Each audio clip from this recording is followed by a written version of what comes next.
Well, good afternoon, everybody. Rumpus, you're here, aren't you? I am here, indeed. Good. Right, so I've titled this stream Flat Earth Christmas Special, Debunking the Globe with Rumpus. Now, you sort of wanted to retitle it Debunking Flat Earth with the Rumpus, but Yep. we'll get to that. We'll see which is which. So this is obviously going to be... It's a bit blind for you because I've just given you some basic information about things that I would like to talk about, but I haven't really given you too much information. So Next to zero.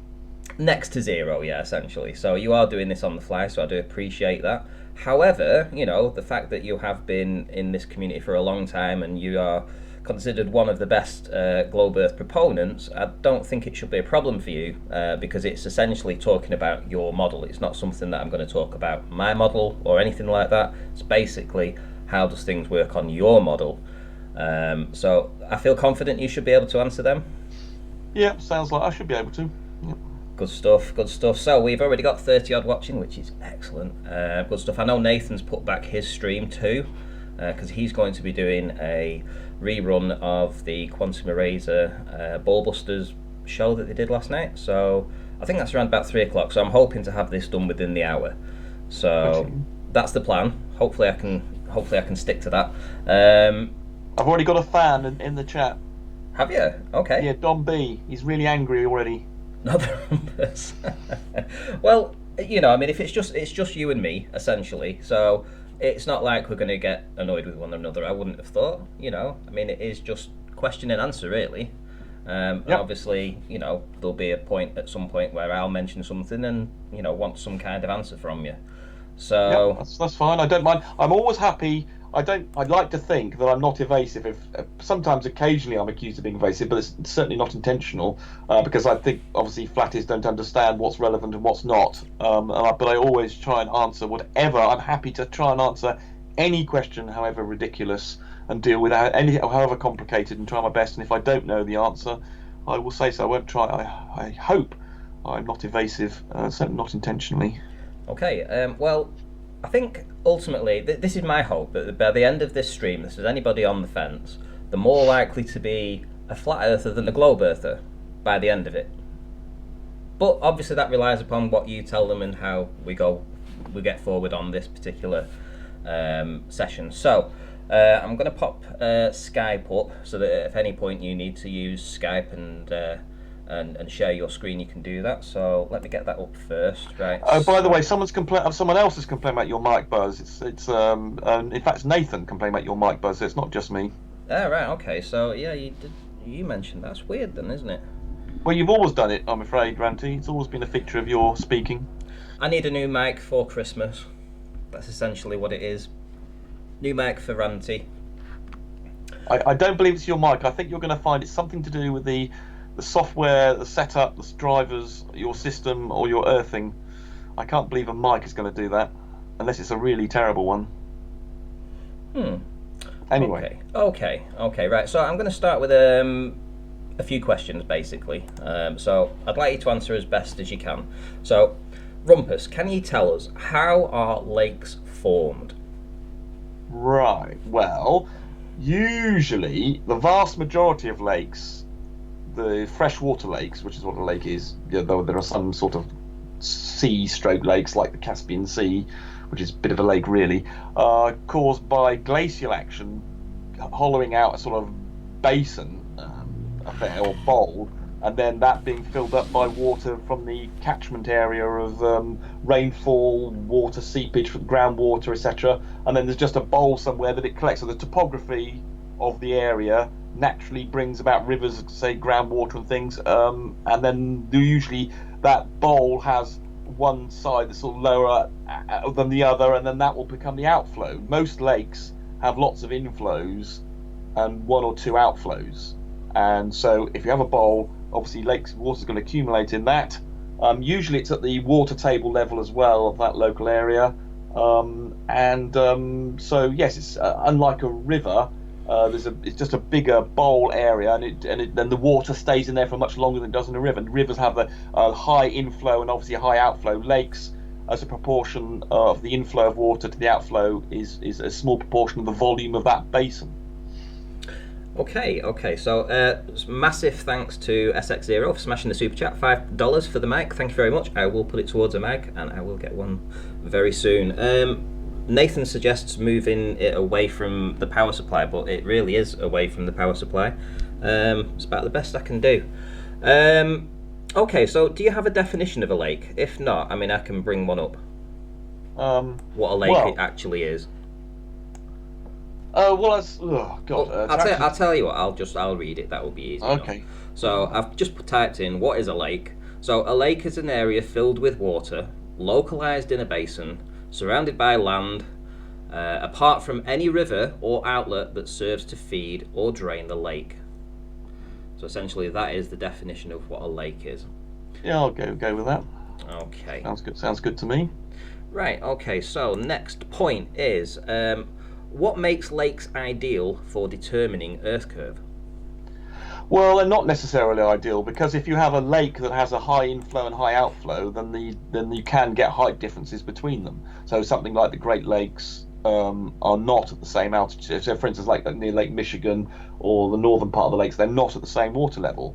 So they're not necessarily ideal. If you have some lakes are some what's called closed lakes. Some lakes don't have an outflow. So something like the Great Salt Lake, Salton Sea, the Dead Sea, those would be the ideal lakes on which would be for Earth curvature. But if you have a lake with a high flow in and out, then it will have a difference in level. So that would not be ideal. They are not necessarily ideal. Obviously, they do have but they do have some advantage. Obviously, they don't have tides usually, and they are less subject to wind, so they don't have quite so much waves on them. So it's a little bit easier there. But so there are some pros and cons. So something like the Salt Lakes, the one that Jerry Kozlowski surveyed, that is very flat, hasn't got much wind, it has no outflow, and so that would be ideal. But it doesn't necessarily follow that a lake is ideal. Okay, so if you're trying to view somebody from, let's say, 10 miles across any particular lake in general, it doesn't really matter. Would you expect to see them from eye level? Just in general, forget the refraction and stuff like that. I'm just talking about the shape of the Earth here. Let me do a calc. What is it? So what are you saying? What's the observer height? So you're just stood by the shoreline. You're, let's say, 6 feet tall. You've got someone else 6 feet tall. Would you be able to see their shoes from 10 miles away across a lake? Right. So you're standing at the water's edge, and you're 6 feet high, and you're looking at someone who's 10 miles away over a lake, who's also at the water's edge. You're saying? Yes. Right. That would geometrically, you obviously shouldn't be able to do that. But of course you can. We know refraction exists. That's why we have mirages. And just from your own experience, your observations of Baron Furness, you seem to. I'm not too fussed about refraction though. I'm not talking about the refraction of light. I'm just talking about the geometric shape of the Earth right now, because this is your model. But don't worry. I'm not going to get into an observation. Hold on. refraction is part of our model. Refraction exists. If you want to get rid of the atmosphere and then talk about that, that's a different issue. But we live in a world with refraction, so you can't ignore it. Okay, would you be able to do a diagram for me, please? Okay. Perhaps showing those two people on each side of a lake, just trying to see each other, Okay. and what would be the obstruction in the way? Okay.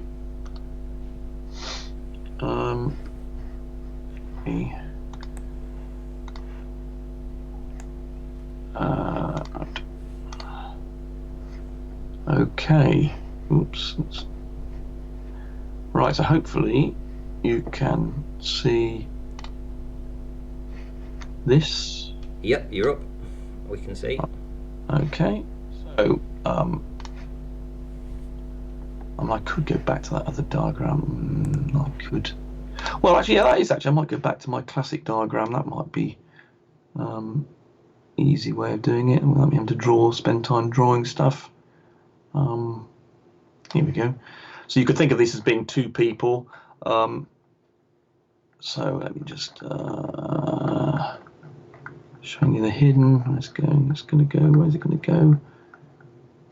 Right. So here we go. Here's my classic diagram, and this gives you. You can think of it if you like. I've obviously got the building here. You can think of these are the two people. We've got an observer here where I've got this eye. Hopefully you can see that. Let me just zoom a little bit more. Yep, we see it. Right, so there's one observer, and we can think of this as being a another observer. Oh, let me just switch off the bloody. Hold on, I'll just switch off. I always make the mistake of leaving the autosave on this one, so I don't want to do that. Back up, switch off the auto backup so it doesn't start doing crap. Right. Yes. So, and obviously, if we wanted to make these the same height, then I would I could get this. Try and put it at somewhere. So if I wanted to put, well, let's just make this. I think we get the idea, but what's the reason why point A can't see point B? Right. Okay. Well, here is here. Oh, bloody thing. Sorry, I want to describe. Right. So this observer here at A, the observer at A cannot see any part of the thing in yellow. All this area H I've got here is obscured from the observer's view. So everything above H is visible to the observer. This is just geometric, remember. There's no refraction in this. So simple geometric terms. The observer at A, as you can see from this drawing a straight line, because we're assuming here that light travels in straight lines, would not be able to see any part of the building below H. So there's your obstruction. Is that because there's earth curve in front, the water's bulged up between point A and point B, creating a blockage? I've drawn the horizon here. I've got a little thing here called the horizon. There it is there. That's the horizon for A. That's where the sky would meet the surface of the Earth as far as this observer would be concerned. And so obviously all this portion here, you can see, because we assume in this diagram that light travels in straight lines, which it doesn't, of course, that it cannot possibly see anything below this. So this line, hopefully you can see this line here. I'll make it a little bit thicker, perhaps make it illustrate it. This is the, so that line there, because it touches the horizon here, obviously you can't see anything below here. So H, everything on the building that's below H cannot be seen on geometric terms. But obviously we know that light bends quite a lot, and with mirages and things, it bends an incredible amount. So, but geometrically, that's what you wouldn't be able to see. But in the course of real life, there is refraction, and as we know from your own observations and Antony's of the Isle of Man on that amazing day that he took shore to shore, what looked like shore. Well, it's just so compressed, this image, but fundamentally, from my maths and my calculation, I was able to show that, in fact, it was shore to shore observation, even though he was on the beach. The refraction conditions in that evening meant that light was actually curving around the Earth, such that, in fact, the Earth would appear flat, and you could see everything. You could see everything all the way from the observer here to the base of the thing, because the light rays did something. I've got later on. I got a little diagram here later on showing a version of that. Let me just show you that down here somewhere. Well, actually, that demonstrates what the curving can do. This is what the light rays can do here. These are established, scientifically measured ray. Yeah, you're Curvature. not showing anything there, Rumpus. You've not moved around. Haven't I? No. Maybe I should. Let me share my screen a sec. Well, in the meantime, let's go back to this point in general. That I'm not sharing. How's that? So, well, it seems like there's a freeze. It's frozen, the screen. Has it? Okay, let me reshare. Okay. Okay. Let me reshare then. Oops. Hold on, give me a second. Stop sharing, and then we'll reshare. Yes, I should have rebooted my machine. For some reason, before we did this, actually, shouldn't I?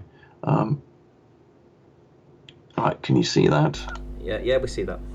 Right, so here are the ray curvatures. These are what's called K values, and these are the rays, the curvature that you can have with light. And as you can see here, where it says 1 here, the rays of light actually follow the surface of the Earth. So it means that even here, and this is the classic case I occasionally get teased about, is that this ray of light following this curve, of course, in theory, could go all the way around the Earth and you could see your own bottom with that curve. But obviously you can't, because the ray, the obviously you've got mountains and things in the way, and obviously you need to, it'd be an incredibly long distance away, and obviously you get light attenuation over that distance, etc., and atmospheric conditions. But the actual diagram I did want to show about the curvature, just to demonstrate the, is it scrolling through? Yeah, it's scrolling through. Yeah. Right. Okay. The diagram I did want to show you was this one here.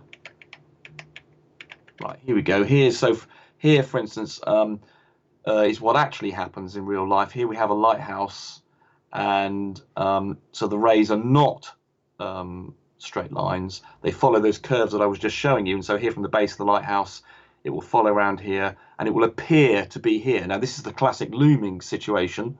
So this is the object, the real world object is this lighthouse here. But because the eye assumes that the light rays are coming, you can see the light ray from the top of the lighthouse and the light ray from the bottom of the lighthouse, and they follow these curved paths that I was showing you in the previous diagram, and they impinge upon the observer at these angles, and then the observer extends out on these dotted lines to where, using straight lines, as we using our our brain assumes that light coming to us is coming in as a straight line, and that's where the actual observer would perceive the lighthouse, even though it's that. But this is obviously in a refraction case.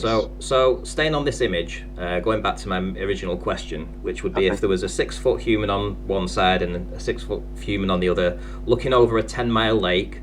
The reason they couldn't see each other is because there would be a physical barrier of water between them, previously known as the Bulge, still quoted in some people's... Yeah, the bulge is slightly... Yeah, I mean, I can show you what the bulge...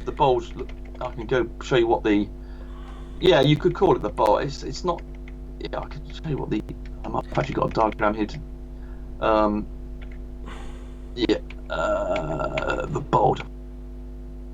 Diagram.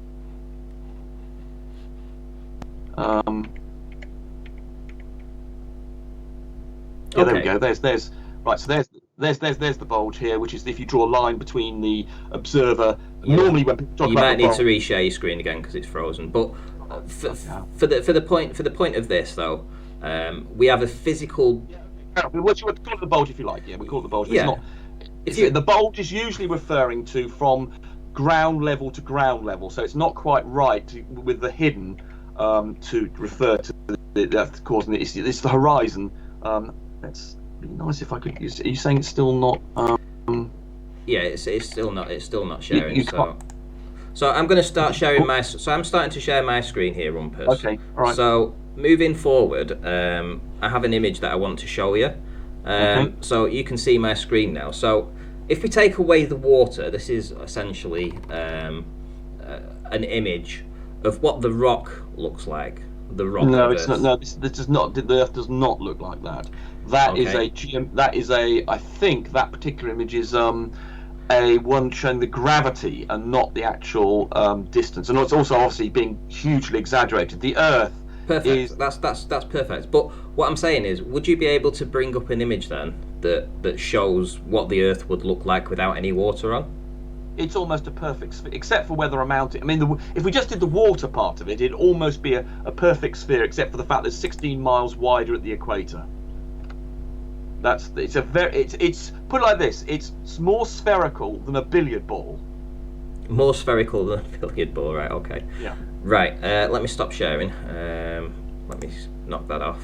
Stop sharing. Right. So now, if you ever want to share a screen, we can move forward from something next. Okay. Right. Okay. So you say it's as spherical as a billiard ball. Yeah. Okay.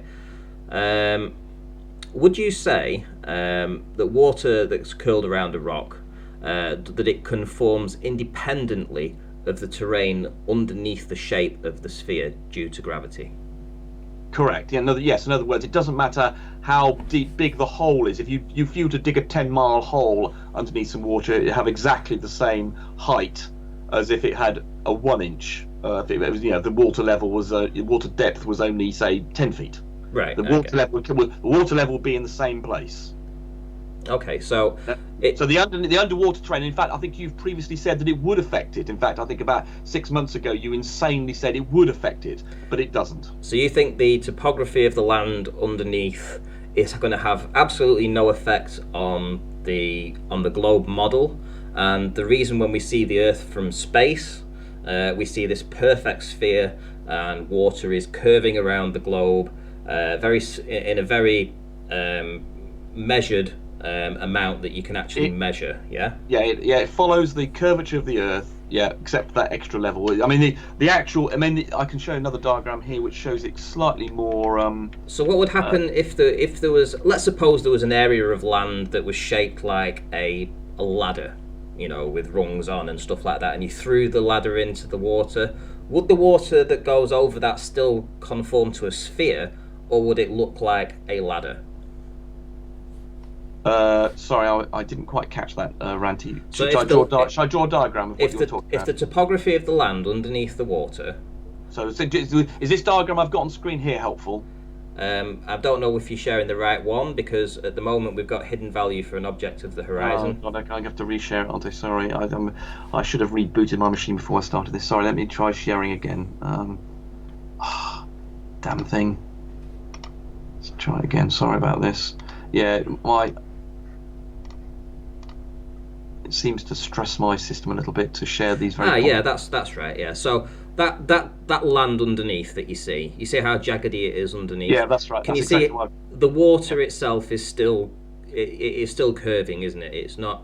That's right. So if there was somebody on each side of that land, those two land masses, and they were trying to view each other, they wouldn't be able to see each other because there would be a hump of water between. Yeah. So if I draw it in as a hold on. And is this so just going forward? Is this the same for any body of water? Obviously, right. What could happen, of course. I mean, let me just draw these two observers, you guys. So let's put in one observer here, and let's put in another observer over here. Oh, bloody thing! Oh, copy, you bastard!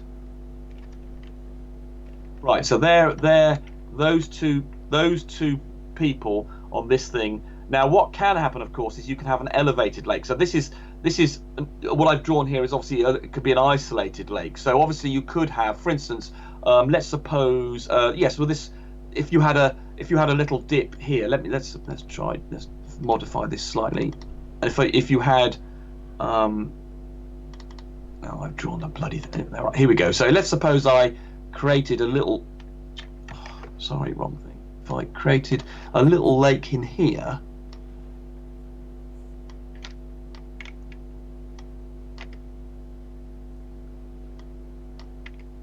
And let's create a little lake. So if we had a little lake there, now obviously that water level could be different. So let me just fill that, so we don't get confused. So let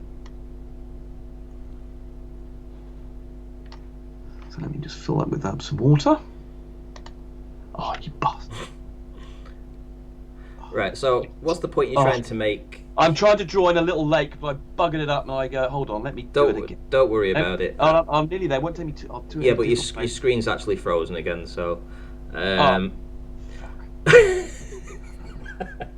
Right. Right. So Okay. you can't see I've drawn this extra lake in here. Okay. No. But Let me so go on. Give me a second. Oh, bloody thing. Oh, sorry. Hold on. Give me a moment. I knew I should have rebooted it. Well, I play with certain programs on here. Uh, Let me just try that and then go to there and switch window. Right. Can you see what I've drawn in? Can you see I've no. drawn in? No. You bastard thing. Right. Okay. Let me try. I'll stop sharing. Go back to the thing. Hold on. Sorry about this.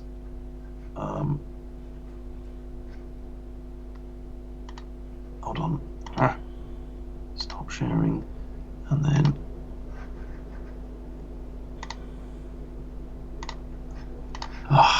this is getting annoying. Right, hopefully then you can see I've drawn in here a little lake, Yep. a blob lake up here. We So see. this lake, obviously the water level here is obviously different to the mean sea level, because obviously all the oceans are connected to one another, so they all have the same level. But obviously if you get an isolated little area up here, this water level will be different to the water level down here. But so you don't necessarily have the same water level in different things. But if they're all the connected parts, all the oceans of the world, well, actually, even they don't have the same ocean, because you've got the 16-mile equator bulge. So obviously there's a difference there, and sometimes, I mean, it depends what sort of there are obviously there are currents, big currents in the sea, which causes areas of the sea to rise up more somewhere than somewhere else less. So it's never perfect. But it will still be curving.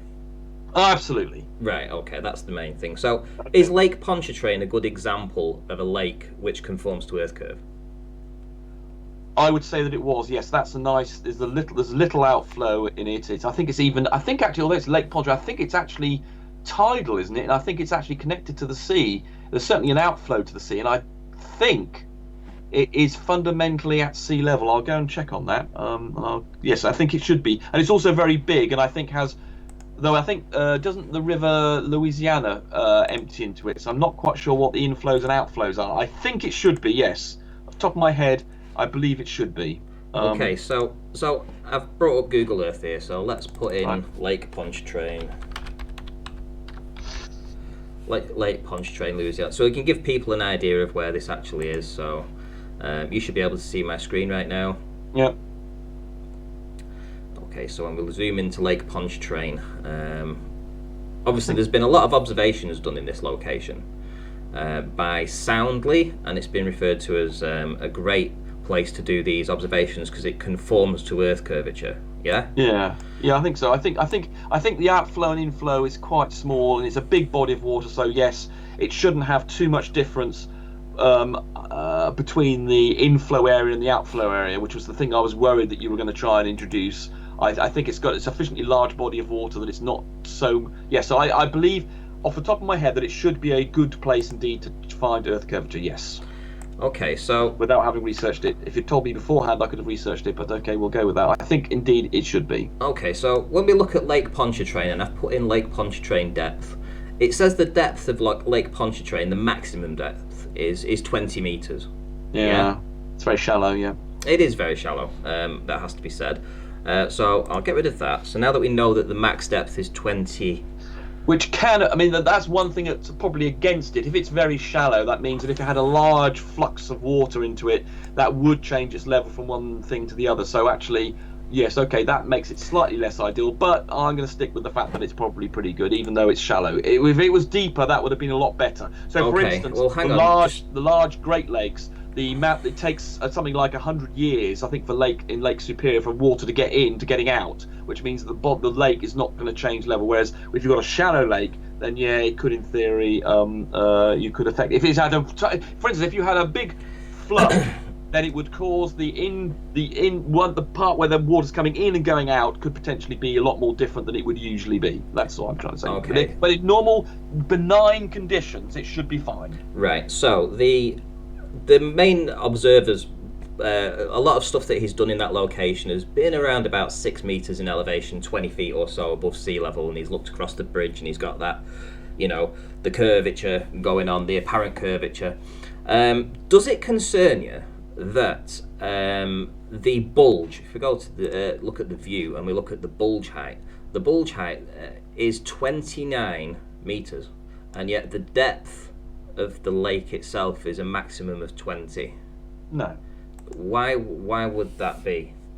Because the depth is relevant to the Earth curves, and the depth of something is relative to, well, let's take it without getting mixed up with geoids, to the centre of the Earth. So in other words, just because, well, I should perhaps show my well, perhaps I'll stick with your diagram. That's like saying, the fact that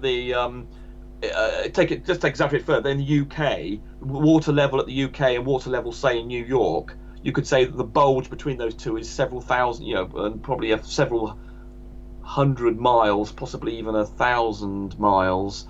No, and that doesn't really bother me for the same reason, because the distance, the same, we define the same altitude on Earth as the distance from the centre of the Earth. So similarly with this, the bulge is there's no bulge in the sense of the bulge. The stuff at the top of the bulge is exactly the same altitude as the things at both sides. They're both the same distance from the centre of the Earth. So although we talk about a bulge, we're only talking about in reference from a line drawn from the observer to from shore to shore.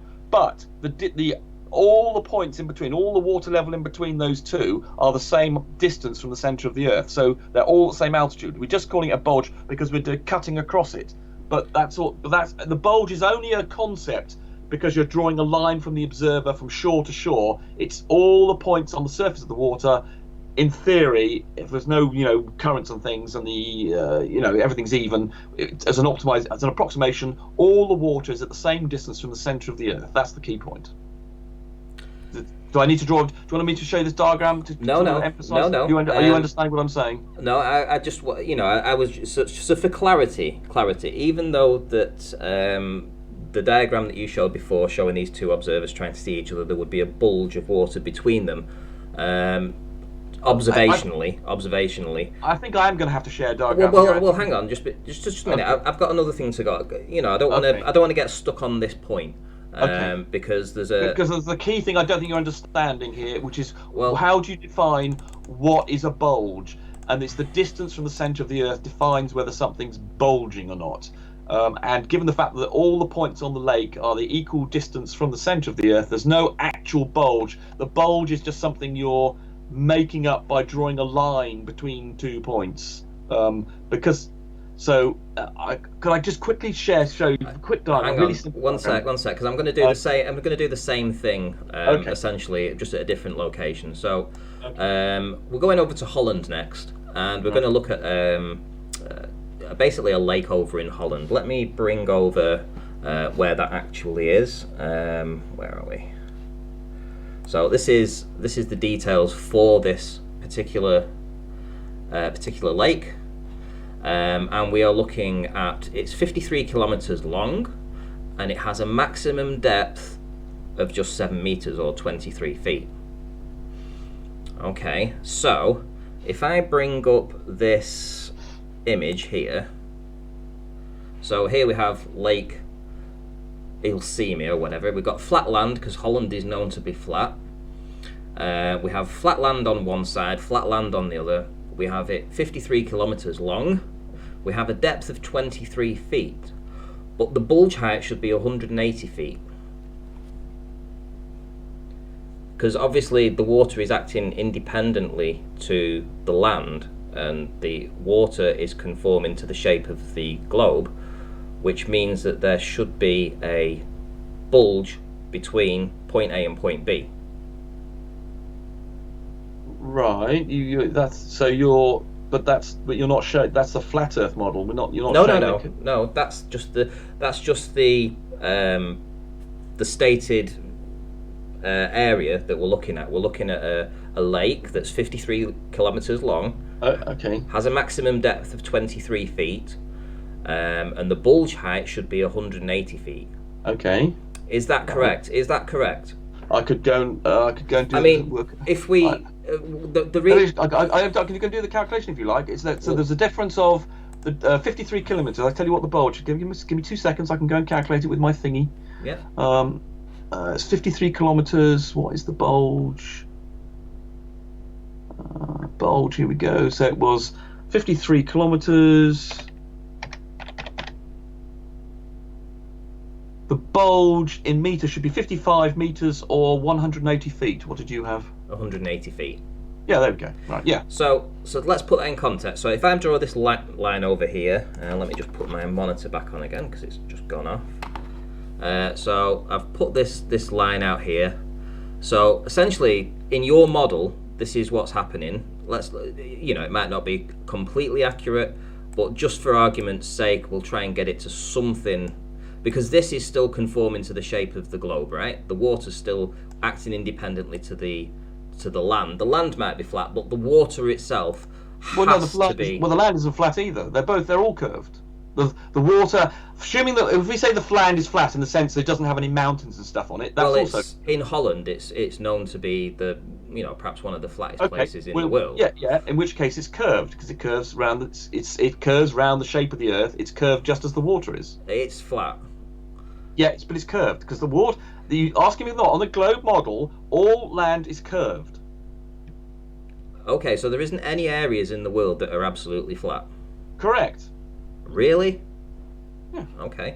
Anyway, in your model, without mountains. I mean, you could obviously have a random. I mean, I'm not aware of any. I mean, even that area they occasionally quote in Bolivia, those salt flats. They're not flat. They're curved.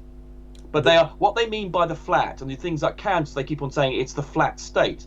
When that's what surveyors call it. But it's still curved. In other words, the altitude, the distance from the center of the Earth is very similar across that large area. That's what they mean by flat. They do not mean that it's actually flat. They mean it's following the curve of the Earth very accurately. There are no mountains and things on it. That's what they mean by flat. So let me get this right. So you're saying that the Bolivian salt lakes, for instance, are not flat, even though they are known to be the flattest lands in the world. Correct. But why would you say that was something? Why would you disagree with surveyors and a well-known? I'm agreeing with surveyors. Surveyors call it something flat when it follows the curvature of the Earth. That's what they mean by flat.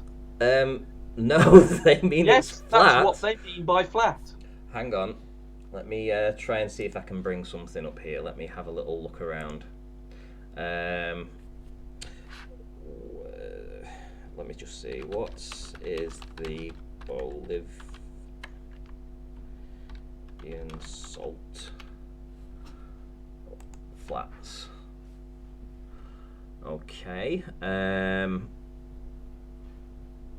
so let's just read it. Let's see what it says. Right. Which has an extraordinary flatness, with the average elevation variations within 1 meter over the entire area of the salar. And elevation is measured to the center of the Earth. So there's no difference between one end of, I think, I can't remember how many, 50 or 100 miles or something. The elevation of one end is exactly the same as the other, i.e. they're both the same distance away from the center of the Earth. That's what elevation means. I'm just going to bring a citation over. Here it says elevation.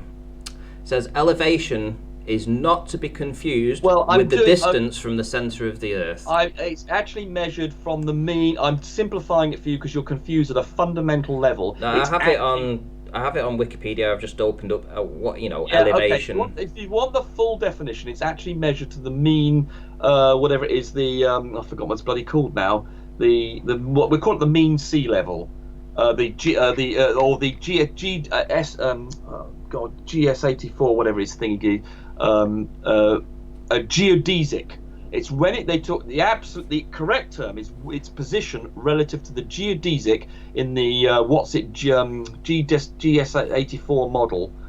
That is what is actually defined as the elevation. But I'm simplifying it for you here because you're having a fundamental misunderstanding of what flat means. I'm trying to make it easier for you. But if you want to go to make it the exact thing, then yes, elevation is accurately defined as being relative to the model that we've got for the surface of the Earth. And that's what the diagram I was showing you earlier, because there's three things. There's geodesic, which is where the mean sea level, and then there's our model of that.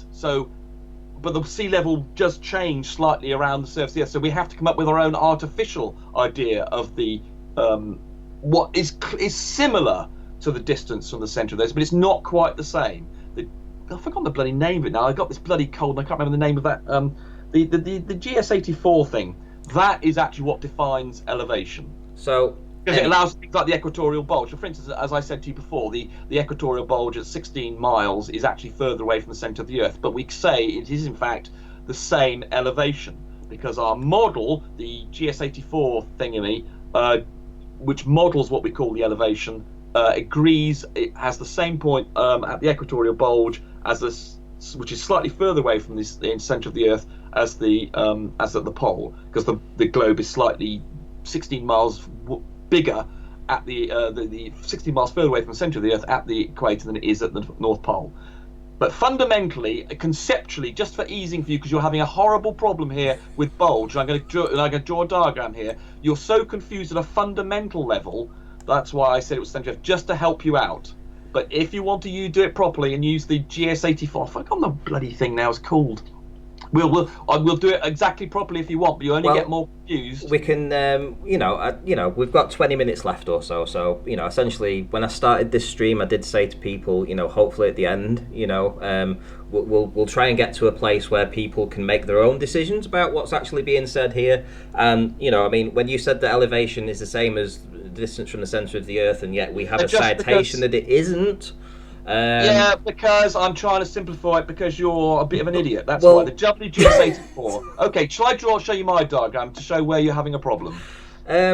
No, let's keep moving. Let's keep moving along. Well, no. You've got fundamentally confused about what bulge means, and so we're going to have to resolve this because you have made. I cannot believe you've made such a basic error here, and we're going to have to resolve this. That's why when I asked you to do your drawing earlier and said if you had two people on each side of the lake, what would be in their way, and you quite specifically said that it would be the bulge of the water that was between them. Well, I said the horizon. Actually, you said the bulge, but the bulge isn't a bulge. Let me show you a diagram because you're completely confused. No, I just don't want things to get. I don't want things to get sidetracked because I've tried to lead you on. I've tried to lead you on a way in which people can follow this. Yeah. Can you see by getting you to pin your words on certain questions, you're now backtracking to... No, I'm not backtracking at all. Not backtracking in the slightest. Right, well, that's good. As long as you're not backtracking, that's really good. I'm not backtracking. But you think that the salt lakes aren't flat? Correct.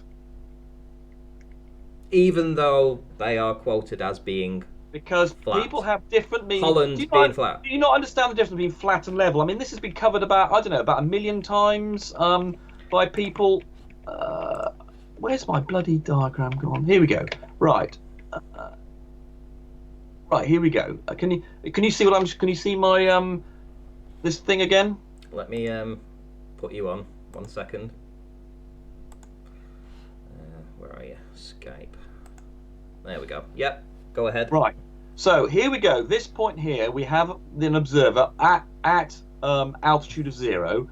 And it's the WGS84 idea of 0, but we're going to pretend this is a perfect sphere and not going to bulge. And this base of this tower, this thing here, is also at 0 height.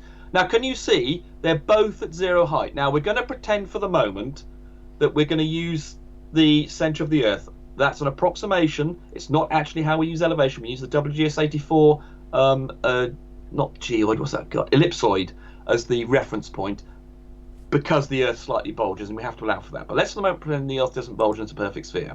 And we're going to approximate that as being from the centre of the Earth, because that will make the argument a lot easier, and you might be able to understand it then.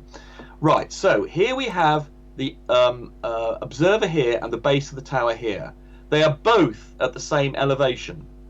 Here is the line. I don't know if you can see this green line. Is that clear? Yep, we see the green line there. And the bulge is defined as the distance above the green line which joins the observer to the observer which is at zero height to the base of the building at 0 height. We join the two together with a line and we call that the bulge.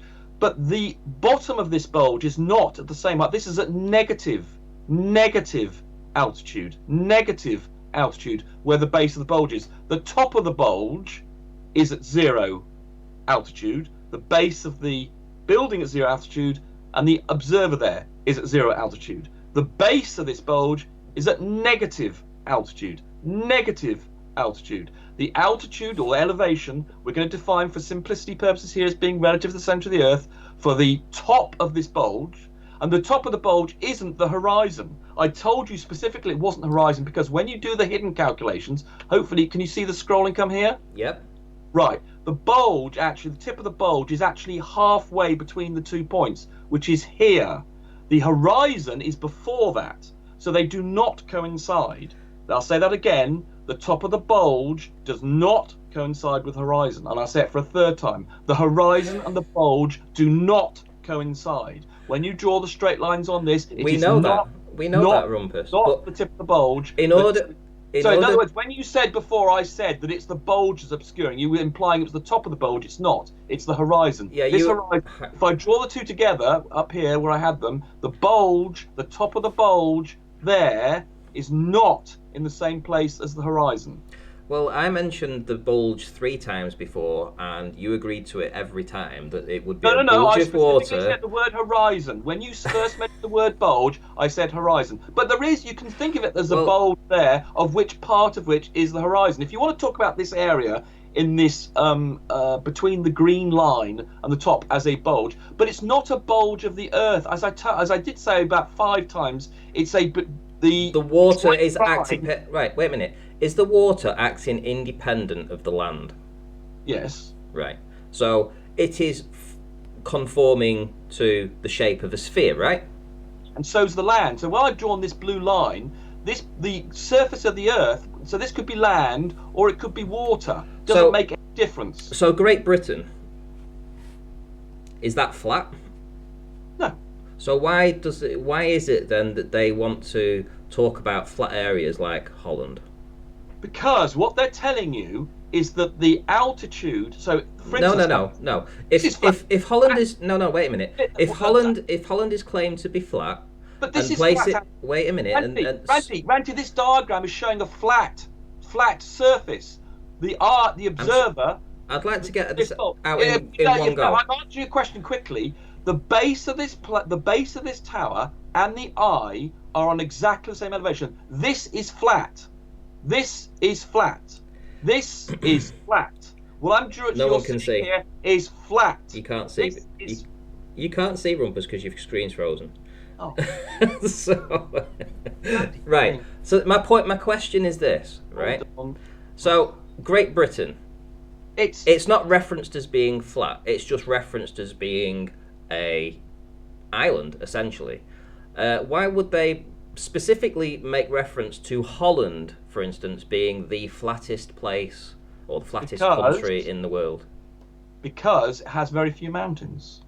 Right, so can you see this now? So, hang on, wait. Hold on, what about the sun? Well, hang on, just a minute. Can you see this? What about the sun? No, well, hang on, just before. I don't want you to go further than this. Please, Rumpus. Can you see this? Yes, we can see it. But listen, you just mentioned something there. You turned around and said that because Holland doesn't have any mountains in it, right? So these salt lakes, the Bolivian salt lakes, right? That has a little kind of hill, mountain sort of thing in the middle of it, and it's surrounded by mountains.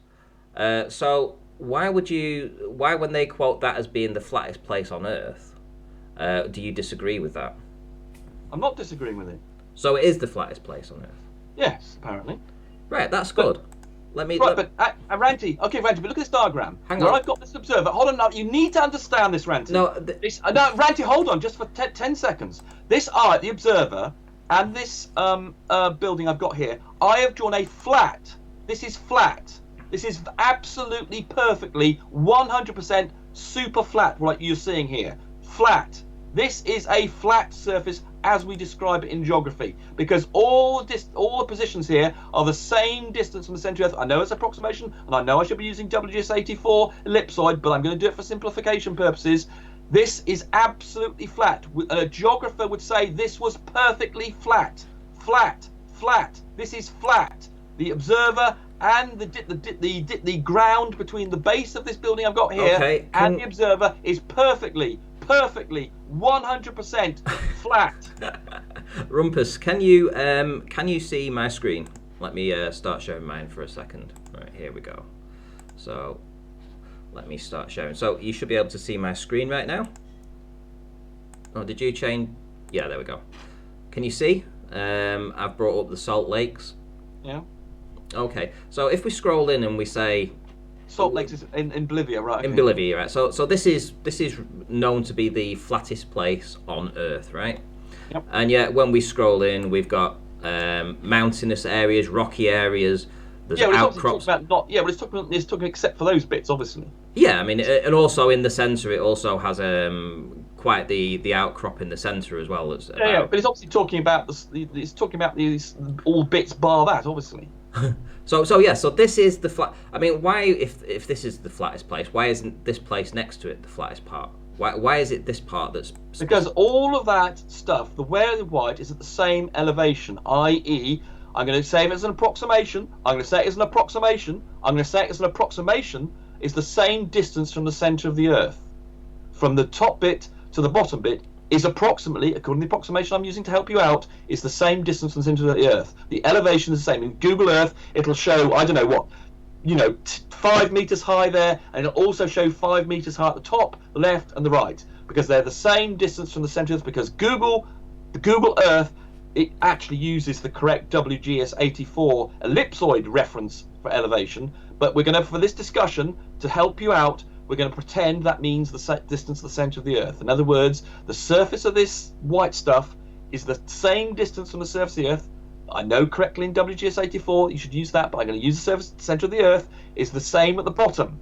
Because in other words, there are no big mountains or, up and downness, rolling hills. It's flat, just like just like I was showing you on the my diagram of the Earth when I said to you that the observer and the building, that was super flat. So looking back at this image that I brought up before of the Netherlands, Holland, we have wait a minute, we have the flat land. But it's not flat. Wait a minute. Not flat. It's not curved, is it? So it's not flat. It's an error. What you've drawn is erroneous. It's not curving. To be curved, it's got to be flat. It's got to be curved to be flat. So it's got to be curved. I'll say that again. It's got to be curved to be flat, because it's to be the flat. It's got to be the same distance from the centre of the Earth, and to be the same distance from the centre of the Earth, it has to follow an arc. And what you've drawn there is not. It's not flat. So why is Great Britain not flat? Because it's got mountains and things on it. But the Salt Lakes do as well. Well, not the bits of the Salt Lakes that have got mountains. Well, not about the parts of Great Britain that don't have the mountains. Wait a minute. What about the parts of Great Britain that don't have the mountains? Well, it's got rolling countryside, hasn't it? There is no great areas, and we've got Salisbury Plain. That's quite flat, but it's still rolling, got bumps and bumps on it. That salt thing there, they're saying it doesn't change by more than a couple of meters. Even Great Britain, we don't have an area anything like that size that's not got some little a series of rolling hills or something, an altitude change, a slope. I mean, Salisbury Plain, I don't know if that's on a slope, but the one end of it's more at a higher elevation than the other. But what they're saying there is that if you go into Google Earth and you check the elevation at the base and the right and the left of those flat salt things, they'll all give you the same number. That's what it means by flat. In other words, they're curved. Because to be flat on the Earth means you're the same. We're going to approximate it again. I'm going to approximate it again to the centre of the Earth. Well, now I know I should be using the elevation from the WGS84 ellipsoid, but just to help Ranty out, I'm going to talk about it from the centre of the Earth because he's getting confused. So to be flat, you've got to be curved. To be flat, you've got to be curved. To be the same distance from the centre of the Earth, it's got to be in a curve. And your diagram doesn't have a curve. Therefore, it's not flat. Okay, so even... You've just curved the water. You have to curve the land as well. I mean, you put in a curve, little arc on the curve, your bulge, you put a curve on the water, but the Holland is also curved. So you didn't curve the land around it. Well, obviously I'm not going to have time to get to the punchline of this because we can't get past this point of elevation versus level or flat So, distance from the centre of the Earth. Even though it's stated, if you look in Wikipedia, that elevation is not to be confused with the But what distance they from mean the by that centre is of the not Earth. that it's an approximation, Ranty. They're talking about the WGS84 model, but this is where you've got confused, isn't it? I mean, even though I've specifically gone on about the centre of the Earth and it's an approximation, the reason they're talking about elevation, in other words, the number, because they're trying to account for the equatorial bulge, it would be incorrect. So in other words, if you were to use the approximation of saying it's the distance centre of the Earth, the equator would therefore be 16 miles higher than the poles. And obviously that would be wrong. So we've got this thing called the WGS84 model, where those 2 points are the same elevation because they're the same potential, as it's called. The Earth's surface forms an equipotential surface, and that model we've got, the WGS84, which is actually what Google Earth returns to you, is actually what we use for elevation. But I was simplifying it for you because you're having a big problem understanding some really simple things. I mean, I can't believe One sec. Hold you on. seem to revert it.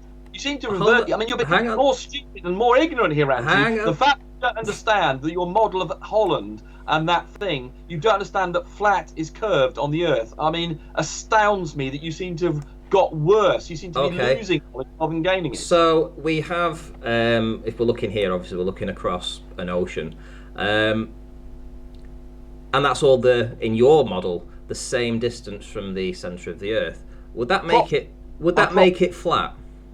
Correct. So we have flat water. Correct. Cool. Well, at least we agree on that. That's what a geographer would call it, but it's actually curved. To be flat, you've got to be curved. To be flat, you've got to be curved. To be flat, you've got to be curved. Okay, well, guys, listen. I know that Nathan Oakley's going to be starting his show in around about 2 or 3 minutes' time, so I am going to round up. But for now, I think we'll just leave it at this point, which is there is a stalemate between working out what is the distance, what is giving this idea of elevation. I mean, actually, so one thing just want to add, this is the flat term that geographers use. We actually, obviously, when we're talking about on a geodetic sense, we don't actually talk about being flat, we talk about being level. So you need to understand the difference between level and flat. But when they talk about a flat Holland or flat Kentucky or flat, they're using flat in a slightly different sense there than we actually use it normally in our discussions. So what we normally talk about is it being level, but they have abused the term and they've said the word flat in Kentucky for the salt mines and Holland. But what they actually mean is it's level. They actually mean it's level. They misusing the word flat. So technically, when I say flat is curved, what I mean is level is curved. And flat is being abused by these people when they say Holland is flat. They actually mean it's level. But you're not going to absorb anything I've just said. I know that. You're going to get it wrong, and you're not going to understand that flat means it's curved and the same distance centre of the Earth and the double shape. All these things I've just discussed, I know you're going to get wrong tomorrow or whatever. Whenever you next talk about it, you're going to say, oh, but he said it was flat. Because actually what it is level, and you don't, in fact, you don't understand. I mean, incredibly, the surface of the Earth, that every point on the surface of the Earth, we call it flat if it's the same. Well, we call it level actually. That you don't, and you think that those things are at different elevations, and you don't understand this. Well, you don't understand the WH84 model. You don't understand that we define elevation relative to that, or approximately as being a semi-equivalent to the centre of the Earth. I mean. Do you understand why? Do you understand why on this Wikipedia page? Hold on. Do you understand why that they're saying on this Wikipedia page that's not to be confused with distance? Do you know why they're saying that? I don't know. Hold on. It's a new paragraph, and it's a statement of fact. There's no caveats with it. There's no commas after it. It is one sentence in a completely fresh paragraph, and it is stating a point of fact. Right. And the reason they talk about elevation is because the Earth is got a bulge, and therefore we talk about elevation. The thing returned to you in Google Earth is the distance in the WGS84 model that we use to conform to the bulginess. That's why they're saying it shouldn't be confused with Earth, because of the bulge and because of other slight features where the WGS84 doesn't match. But I know it doesn't say that specifically there, but that's because, and you won't understand this, so I suppose there's very little point in telling you. Anyway, no, it is above it. Actually, here we go. The geoid, right? It does talk about the elevation here. The elevation is below a fixed elevation, but most commonly known as a reference geoid, the Earth's sphere, and the equipotential gravitational surface. So that's the difference. So when the equipotential gravitational surfacing will include the bulge, whereas just measuring it blindly to the centre of the Earth is a simplification. I was using that so that you would have some idea what I was referring to. If I said to you that elevation is relevant to the equipotential gravitational surface or the WGS84, you wouldn't understand a word I said. So I had to simplify it to get it down to something that you could understand. This Wikipedia article does understand this, and so they're speaking a level above, I'm afraid, your level of understanding. Oh, right, okay. Well, as long as that's cleared that up then. Right, okay. Well, Rumpus, thanks very much for joining. I'm going to end the stream right now. So I'll speak to you in a minute. I'll call you back on Skype in just a second, okay? Okay. Right. I think that's finished now. Yeah, there we go. All done and dusted. Right, okay. So, guys, I mean, you heard it firsthand. I wasn't able to get to the punchline there, unfortunately. Just the way it is. I had, more to talk about. We'd led him down a path. Essentially, he agreed for the most point about Bulge originally until his toes were held to the fire over a certain point, and then he got all triggered over that. But that's to be expected. There was something else I was going to go into, but if we can't get past that particular point, the difference between elevation and level or flat, then this is what we live with. I think if you do your research and you look at the Bolivian salt flats, for instance, you will, if you research that, you'll come to the conclusion that it is flat. You can see a very, very, very, very long way. Nobody in this entire world, wherever it is, believes for a moment that we aren't able to see much further than we should on a globe in that particular region, and the reason for that is because it's flat. It is known to be flat. That's it. It's essentially flat. But we didn't get to that point because Rumpus didn't want to pass up on his globe model. Anyway, thanks all for watching. 150 was the high point. Thank you very much. I believe Nathan's show's just about to start, so if everybody could kindly just disappear over there, that would be great. Thank you for all the super chats. That was excellent. I think I got 2 or 3. I haven't got time now to pick everything out and thank everybody, but I do appreciate for the super chats. It's been extremely helpful. Thank you. And yeah, I'll see you all in the next one.